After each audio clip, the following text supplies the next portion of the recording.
Hey alle sammen, elsker vi jo Minecraft her. I dag, som I kan se, skal jeg spille Plague Inc.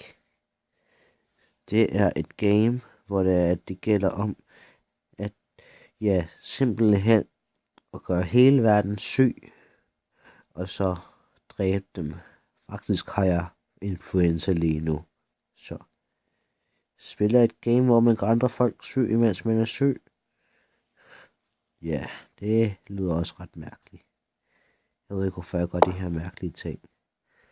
Men alligevel, lad os starte. Hvor skal vi starte henne? Lad os starte i... hvor er et godt sted? Kina. Hvor mange folk er der i Kina? Der er rigtig mange i Kina. Okay, der er rigtig mange i Kina. Der er også rigtig mange i Indien, tror jeg. Okay, alligevel sådan. Var det lidt højt. Okay. This is a fungus type. Ja, det ved jeg godt. Jeg har ligesom selv pikket den. Mærkelige game. Okay. Jeg pauser recording, og der skal noget interessant. Okay, jeg er lige nået op til, 10.000. Jeg recorder, ikke også? Godt. Ikke tænk på mig. Ikke tage af mig. Jeg er syg i dag, hvilket vil sige, at jeg også er mærkelig. Som I kan se, vi er på 15.000. Jeg ved ikke, hvorfor jeg lige gjorde det. Vi er på, ikke 15.000, 35.000 her, det er ment. Okay, så som I kan se her nede i det venstre nederste hjørne, prøver jeg på at få en hel masse DNA-point. Jeg har nemlig ikke brugt min nu. Det gør jeg, når jeg får... Jeg tror, jeg vil gøre det, når jeg får 50. Jeg vil bare gøre det nu. Jeg sætter recordingen tilbage på, når jeg når til 50. Så ja, farvel. Og nu er vi op på 52 DNA. Jeg var lige på 49 DNA, men så fik jeg lige en bubble, der gav mig 3. Det vil sige, at jeg har 52 nu. Tid til at opgradere min sygdom. Okay. Jeg skal nok først give det... det er den der og den der, helt klart. Så jeg kunne også godt give den... Lad os se... Den her... Den der... Og hvad mere her? Vi skal ikke kigge på de der endnu. Bare så lige ved det. Vi kunne give den... Jeg ved ikke, hvad jeg har lyst til at give den. Den der eller den der? Jeg tror, at... jeg vil give det... Jeg vil nok give den her. Ja, de kan finde flyve.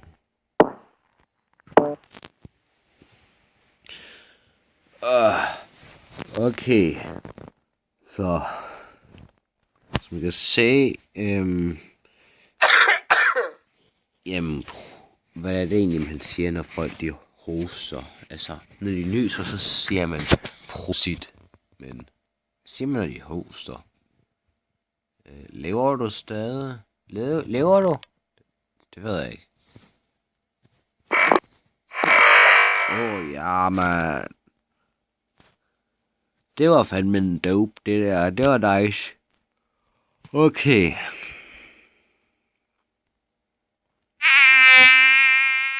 Næsten 1 milliard. Er snart indfærdig. Sådan der. 3 lande. Prøv at se alt det DNA, jeg nu får.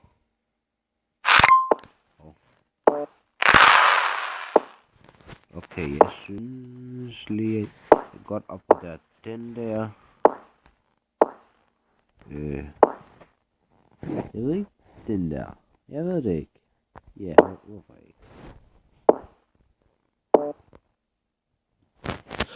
Men ved jeg ikke, hvad folk de nu gør de her dage her. De går med stoffer og tager stoffer.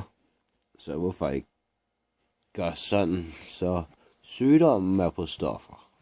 Og så kan jeg, klare folk, der er på stoffer. Okay.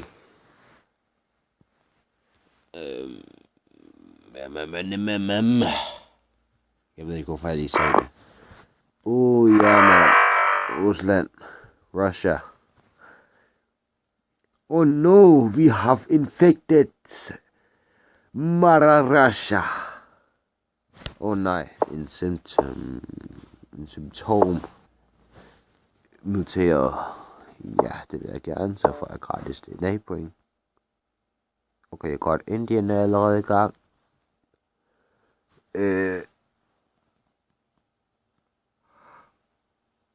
Jeg tænker sig bare at vente spillet. Det vil jeg ikke sætte jer igennem, så jeg lader mig selv til al smerten imens at I bliver bare direkte teleporteret hen til et andet sted. Nu bliver I teleporteret. Okay, nu bliver I teleporteret til et andet sted. Kan I se deroppe i den øverste, hvor der står news? Der poppede lige noget op, hvor der stod, at der var global opvarmning, hvor der stod, at koldere steder bliver koldere. Ligesom Grønland, det er koldt. Altså det kan man også godt se, hvor kortet er dækket med freaking sne. Jeg forstår det godt. Så det jeg tænker, det er, at jeg må opgradere denne her. Så. Ja. Det er det, jeg gjorde. Nu er det bare ventegamet. Så ja. I bliver teleporteret hen til et andet sted. 3, 2, 1. En halv. Nu gør jeg det. 3, 2, 1, nu. Vi har lige ramt 3 milliarder.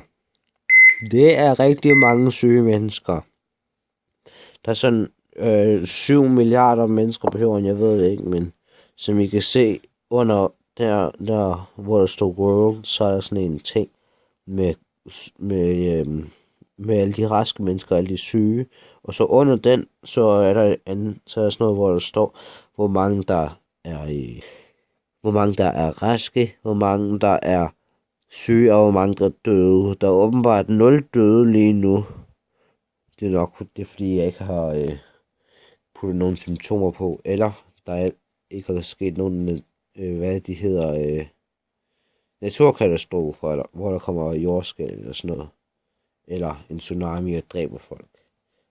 Så det vil tælle, hvis det skete. Så ja, det ser ud til at kun er 4 milliarder mennesker tilbage i verden, som der er raske. Okay, jeg har 40 DNA-point. Jeg får faktisk en idé her. Hvis jeg kigger her, så jeg gør sådan her. Det vil... Ja, hvorfor ikke? Sådan der. Så får jeg også en anden idé. Hvis jeg opgraderer den her, så er der et eller andet random land, der bliver infektet. Ligesom som I kunne se der. Så hvis nu, at jeg prøver at se på Rusland. Vil I se, den er bare ved at blive overtaget. Det er som om, at det er sådan sygt. Det er som om, at jeg spiller paintball, og så er der en hel masse. Det er som om, jeg spiller paintball, og jeg har sådan en maskingevær, og så skyder jeg en eller anden plade. Og for hver eneste gang, jeg skyder det, så bliver det mere rødt. Ja, Det gav mening, det jeg lige sagde der. Hov. Prøv at se. Der var lige en båd, som I kan se der. Som I kan se, hvis jeg kigger på midten af skærmen, så kan I så se sådan en rød streg. En rød prikker ude på vandet.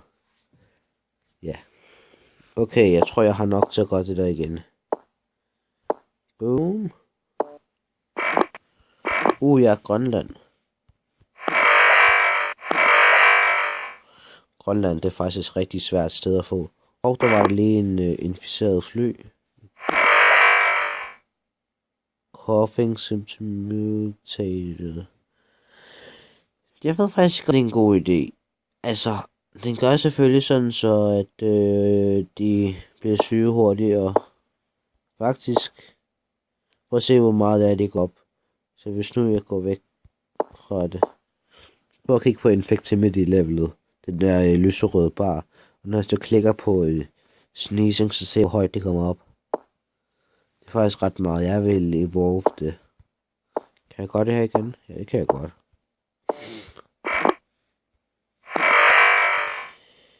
Perfekt. Nej, det skulle jeg ikke have gjort.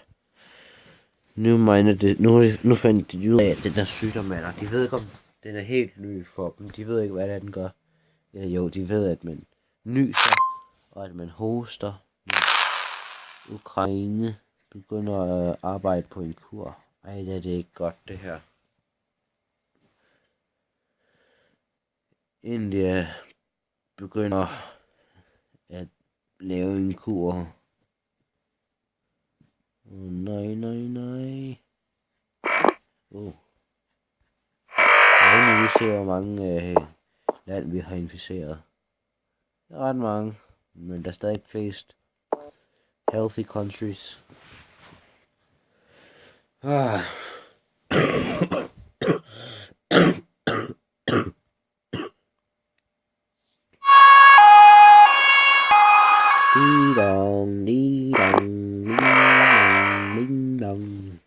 Okay, jeg kunne ikke lade være med at gøre det. Don't judge me. Okay,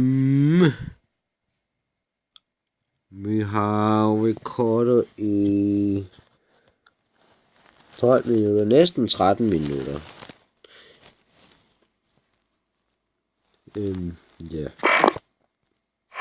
Jeg kan se Grønland. Det er sådan være langsomt at få prikker på sig. Okay, ja,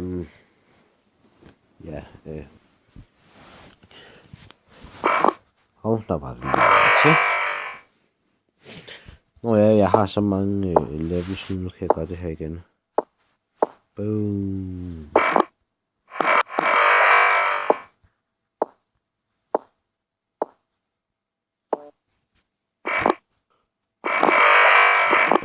I'm sorry USA. Jeg kommer faktisk fra USA, så jeg er lige USA, så jeg har lige gjort mit eget land syg. Ja, jeg kommer ikke derfra, men jeg har forældre derhen. Spore eruption, det er det, jeg leder efter.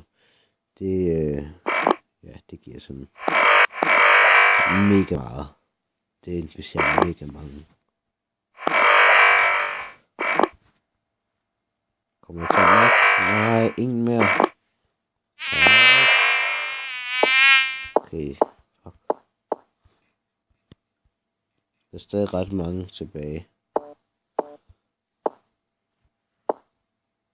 Hold på hat og briller.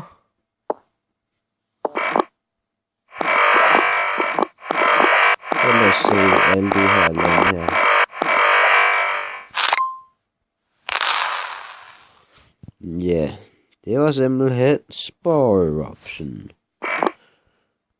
Der kom der lige en til mere. Hvor mange lande er der nu tilbage? Jeg overgår ikke at tælle lige nu. Men ja. Jeg ved ikke, om jeg skal gøre det igen, eller om jeg bare skal vente. Ved du hvad, jeg venter bare lige lidt. Jeg pauser recordingen, når I kommer til at komme ind på et andet sted. Og ja. Okay, som I kan se på mit DNA level eller mit DNA point dernede, har jeg 60 lige nu. Og som I kan se på kloden lige nu, så er den nærmest sådan helt fuld med røde pletter. Så ja, alligevel, og som I også kan se på den der under world-knappen der, så er den meget større, end den var lige før. Jeg går lige ind under data. Jeg mangler kun to countries, to lande tilbage. Og grunden til at der står Spain og Central Africa, der skulle faktisk stå Spain og Central Africa, men åbenbart så er spillet glitchy lige nu. Det er nok, jeg tror ikke det er fordi jeg recorder, fordi den var sådan her, da jeg havde pauset recording. Men nok med det alligevel. Så ja. Det var... Hvad er det for et? Central Africa. Det burde jeg have vidst.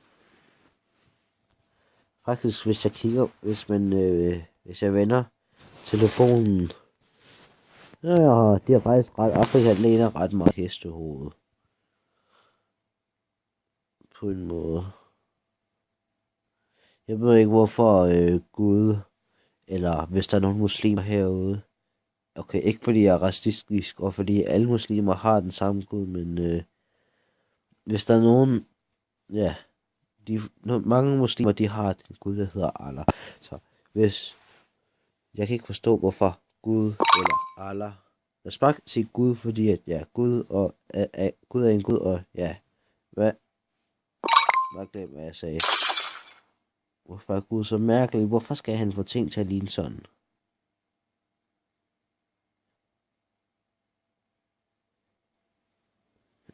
Okay.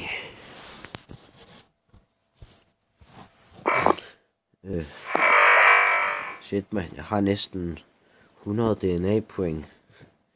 96 DNA point, det er meget. Immune suppression, giver det lethality? Ja, det gør det. Devolve, you get... Ja, tak.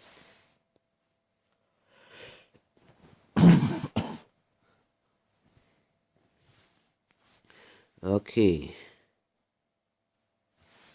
Jeg tror kun jeg mangler... Nej, jeg tror faktisk jeg har alle countries. Ja, jeg har alle countries. Nu er det bare ventespillet, simpelthen. Hvor der er de der blå fly, der flyver rundt og afleverer medicin-ting. Ja. Medicin-ting, tror jeg. Jeg er ikke sikker. Altså, jeg er ikke den klogeste i verden her. I skal ikke forvente alt af mig. 25% complete. Jesus. Og vi er sådan, 95% færdig med at inficere hele verden. Okay, ikke helt så meget, men ja. Australien tager virkelig lang tid, synes jeg. Okay, nu begynder det at haste sig lidt op. Jeg kigger hen på Australien. Så nej, der er ikke noget. Ja, det er ikke så hurtigt i hvert fald. Med de røde pletter. Eller vent, tager jeg nu fejl? Ja, nu kommer der mange røde pletter der. Og så hvis I kigger på infected, så ja, nu stiger det sådan rigtig hurtigt. Og det er en DNA-point, jeg kan høre. Bum. 101.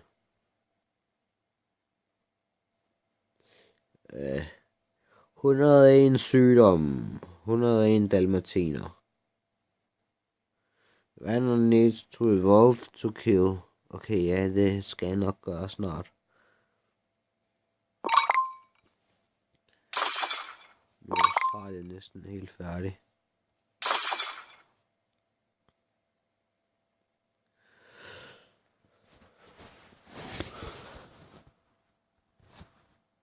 Spain tager virkelig lang tid, ikke for noget.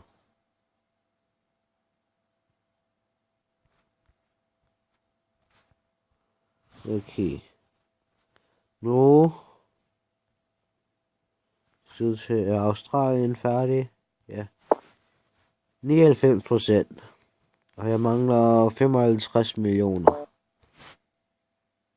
Der står der 55. Jo, det gjorde det. Eller 54,5. Nu står der nok 54. Men ja.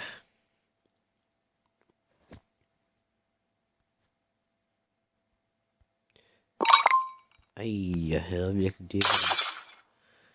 Har du mere medicin til mig? Som jeg godt må springe i luften.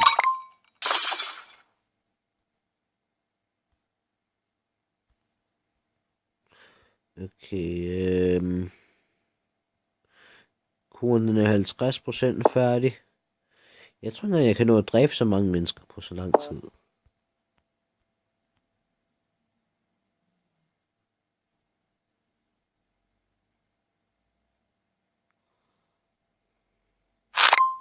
Sådan der. Hvis I læser der, så står det så: There are no healthy people left in the world. The last healthy person on the planet recently became infected with Vanner. Det er godt. Nu skal vi... Tak. Det tager jeg rigtig meget imod. Og først og fremmest, så vil jeg fjerne alle de her ting her. Fordi ja, de er allerede infected, så... Plus jeg får mere DNA-point af det.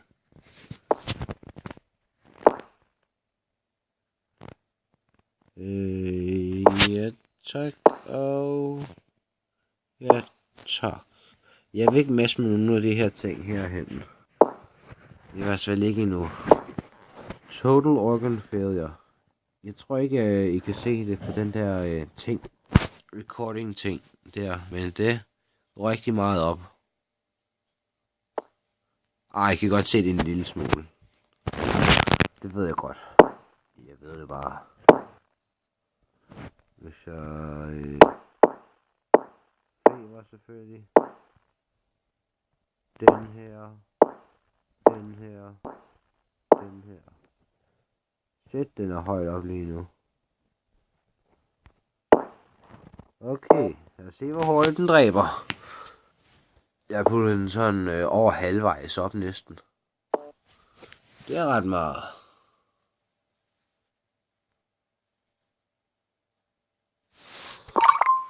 Okay. Shit, prøv at se den. 11 millioner, 14 millioner. Holy.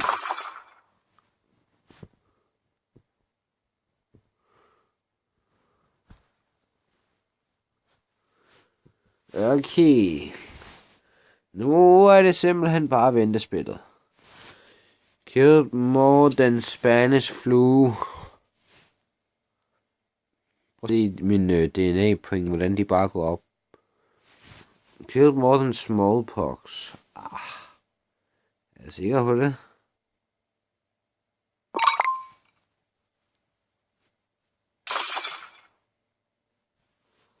Canada begins to break down. Allerede 2 milliarder mennesker nu. Prøv at se på min DNA-point. De går bare sådan med plus 3 hver eneste sekund. Kuren den er også næsten færdig.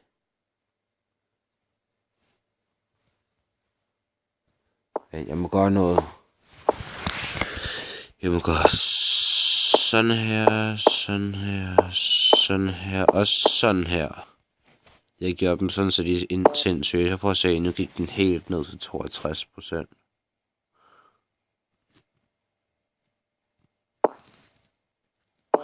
Nu så der 131 til den her.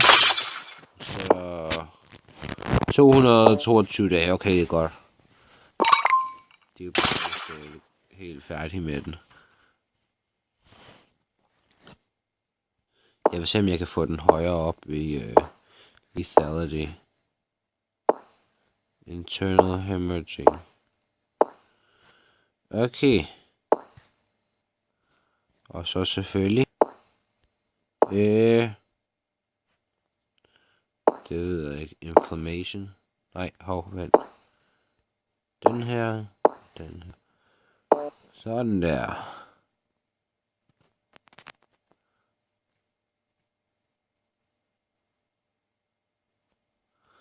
Vanna genes manipulate. Scientists have introduced synthetic genes into Vanna. It says. Okay. Aha, god pointe, men ja, teknisk set er allerede døde. Og kuren bliver først færdig om 5 år.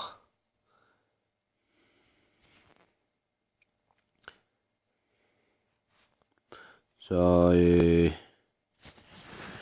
simpelthen.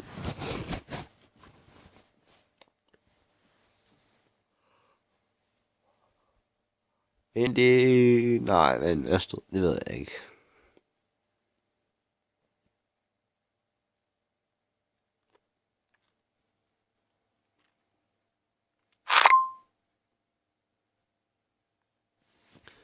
Og det er jeg ved ikke helt, hvad jeg skal bruge den til, men ja. Okay.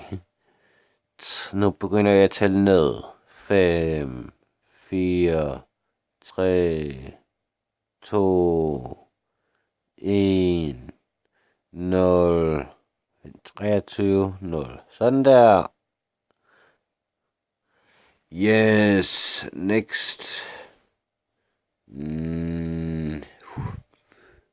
My fungus called Vanna just wiped out the world in 1 days.